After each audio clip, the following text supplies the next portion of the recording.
कोल्हापूर शहर व परिसरातील सार्वजनिक गणेशोत्सव मंडळाचे देखावे भाविकांसाठी आजपासून 4 दिवस रात्री 12 वाजेपर्यंत खुले राहणार आहेत. ध्वनी प्रदूषण होऊ नये यासाठी सक्त सूचना देण्यात आल्या असून गणेशोत्सव आणि ईद ए मिलाद शांततेत व उत्साहात साजरा करण्याचे आवाहन प्रशासनानं केलं आहे.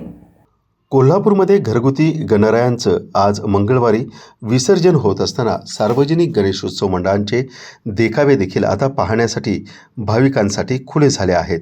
त्यामुळं भाविकांची मोठी गर्दी होत आहे. प्रशासनाने यावर्षी विशेष खबरदारी घेत देखावे रात्री 12 वाजेपर्यंत खुली ठेवण्याची परवानगी दिली आहे. या काळात सकाळी 6 ते रात्री 12 या वेळेतच ध्वनिक्षेपक यंत्रणा वापरण्याची मंजुरी दिली आहे. 12 नंतर मात्र कोणत्याही परिस्थितीत ध्वनिक्षेपक बंद राहतील. भाविकांच्या गर्दीचा विचार करून खाद्यपदार्थ विक्रेते, खेळणी, पाळणा आणि इतर मनोरंजनाचे प्रकार देखील रात्री 12पर्यंतच सुरू राहणार असल्याचं प्रशासनाच्या वतीनं सांगण्यात आलं आहे.